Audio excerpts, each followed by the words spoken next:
Good morning. It is Tuesday, July 17, 2012. Welcome to Studio 57 at the CBS Broadcast Center. I'm Charlie Rose. Erica Hill is off today. America faces its worst drought in more than half a century. So could it slow down any hopes of an economic recovery? I'm Gayle King. Pins and needles in the air as passengers on Delta flights find a dangerous surprise. And I'm Norah O'Donnell. Major mess in London, and the Olympics haven't even started. We're live with what's causing the problems. But first, as we do every morning, we begin with a look at today's eye-opener, Your World in 90 Seconds. Heat warnings and advisories are in effect in 16 states from the Midwest to the East Coast. A heat wave bakes half the nation as historic drought takes hold in the heartland. I've farmed this particular farm for 25 years, and this is going to be the worst crop that we've had here. Over half of the country into moderate or extreme drought, the largest in 50 years. Farmers and business owners bracing for what experts say will be a certain jump in food prices. Next year, food gonna cost, isn't it? It might. Yeah, that's what I'm thinking. Mitt Romney's team is suggesting he could pick a running mate by the end of the week. Governor Romney's experience has been investing in what were called pioneers of the business of outsourcing. Who cares? Pioneers opened up the West. Bain was just like the Donner Party. They ate the weak. 2 people have been killed when shots were fired at an outdoor barbecue party in Toronto. At least 19 others were also injured late Monday. An MTA bus driver is being called a hero after he caught a little girl as she plummeted from a 3rd-floor window. Delta Airlines is trying to figure out how needles got into 6 sandwiches served to some business class passengers.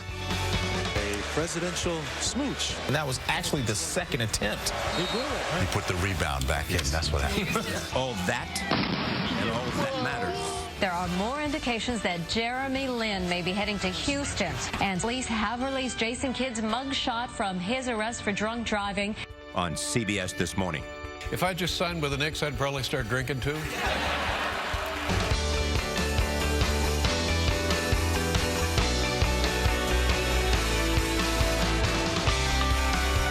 Welcome to CBS This Morning.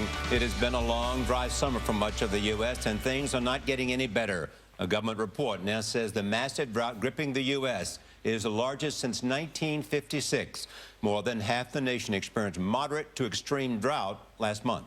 And with no relief in sight, the dangerously dry conditions may soon start having a noticeable impact on the price of everything from food to gasoline. And Anna Warner is in Jonestown, Texas. Good morning, Anna.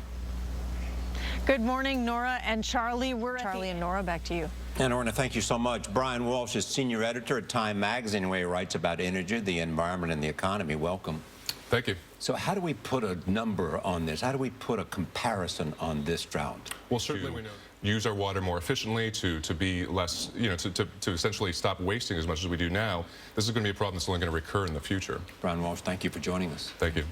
Both sides in the race for the White House are putting some new twist on their messages, which they're taking to the swing states. President Obama was in Ohio Monday. Mitt Romney is in Pennsylvania today. And Bill Plant is at the White House. Bill, good morning. Good morning, Nora. Well, Romney is trying to put the brakes. So they know to be aware. But that also spawns the copycat factor here. Yeah. Thank you, John. Great to see you. Appreciate it. Time now to show you some of this morning's headlines from around the globe. The Globe and Mail reports 2 people were killed when gunfire erupted at a Toronto block party. About 200 like batteries. But don't hold your breath. The new version isn't expected until, wait for it, the fall. And it is now 7:19. Time for your first check of your local weather. Mostly sunny skies to start the day, but we do have the chance of more afternoon showers rolling in. Could get those as early as noon in the foothills in the high country, moving on over into the Denver area in the Front Range after about 3 o'clock. Upper 80s today and low 90s across much of the Front Range. Much hotter, though, in the far eastern plains, 70s and 80s in our high country. And tomorrow, 91, and we're hot by the end of the week, 97 on Friday, and close to triple digits on Saturday. Have a great day. This national weather report sponsored by the Volkswagen Autobahn for All event. Visit VWDealer.com. Yes. Oh, the wife. Okay. London is bracing for a traffic nightmare as the Olympic Games draw hundreds of thousands of athletes and visitors.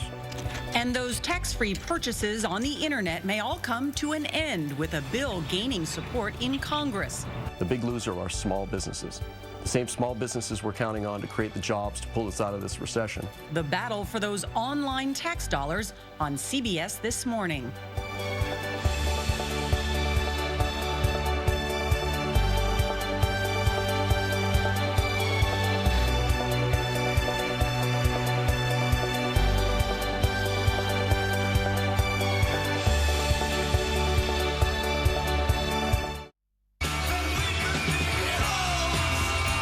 You have got to watch this dramatic catch. Caught on a cell phone camera and seen here on WCBS in New York City. That is a girl tumbling 3 stories out of a window of a building in Brooklyn on Monday. Well, thankfully, a bus driver was walking home, happened to be under the girl, and was able to safely catch her. The 7-year-old had been standing on an air conditioning unit when she fell. And thank goodness she only has minor injuries. He's been called a hero.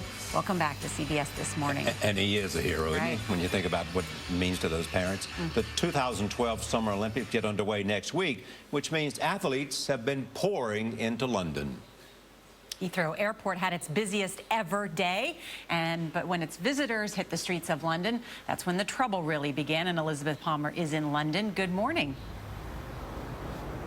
Good morning. Well, What's happening at 8? Hello, good morning. What do you have for us at 8? I will tell you, retirement may look easy, but there's more to it than you think. We'll show you the 5 things you need to know about being retired, like what to do with your money, the best places to live. And we're talking to supermodels. Beverly Johnson, Carol Alt, and Kim Alexis are here talking about growing older and what it was like back in the day. Emmy Award-winning actress Jane Lynch is also in the studio today. And 110 years ago, guess what was invented? Something that changed our lives forever. We'll tell you what that is when we see you at 8 o'clock. Here's the big news. Remember a guy named Anthony Weiner, congressman here in New York City? He had one of those picture-taking cell phones. And he would... you talk about your junk mail, ladies and gentlemen. He wants to run for mayor again in 2013, and he's got a new slogan, and it's Weiner's got a fire in his belly and a bulge in his pants, and he's ready to go. And he's saying, leave me alone, leave me alone. Not so fast. It's 8 o'clock. Welcome back to CBS This Morning. I'm Gayle King.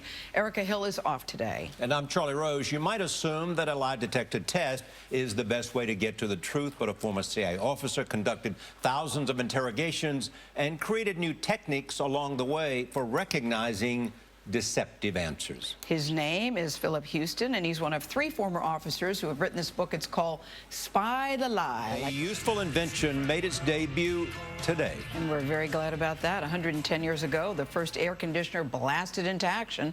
Terrell Brown takes a look back at this important milestone. Hello to you, Terrell. Gayle, good morning to you. You know, if you've ever just taken a walk outside and actually looked at the air conditioning unit that's out there, that thing can look like a clunker. Take a look, though, at what we found underneath an old printing press in Brooklyn, New York. Thank you, Ken. Thank you, Ken Budd. Thanks a lot. They are a trio of top-notch beauties, you could say, and they are all here, all 3 of them this morning. You should see the green room and all the people that are making trips to the green room this morning to say hi to Beverly, Kim, and Carol. They're going to tell us what it's like to be a supermodel back in the day. Beverly Johnson, Carol Alt, and Kim Alexis join us at the table. But first, let's take one last look at your local weather. It's 8:35. Wow, but that was big. That clip from a new HBO documentary. It's called About Face. It's supermodels then and now. It's a look at the lives and the careers of some of the best-known women to ever walk a runway. And we're lucky because we've got 3 of them here, live and in color this morning. Hello, Beverly Johnson. Hello. Carol Alt. Good morning. And Kim Alexis. Hello. Welcome, girls. Welcome. You know, I love there's a part in the documentary where I think it was Pauline. Sorry, it's not funny. With Jane Lynch, who has played everything from a dog handler in the film to Coach Sue Sylvester, the beloved bully on Glee. Now the Emmy Award-winning actress joins us right here in Studio 57. Good morning. Good morning. Jane Lynch, it's so good to see you again. I mean, I was reading about you and think it all started with a Frosted Flakes commercial. It did. I was doing a bunch of commercials back in the late 90s, and it was tough, but we handled it. Congratulations. Have a great vacation. Thank you for coming down here for us. I so appreciate it. Good to see you. That does it for us. Your local news is next. We'll see you tomorrow right here on CBS This Morning. as we continue the conversation. Thank you for joining us. Take See it you then. easy.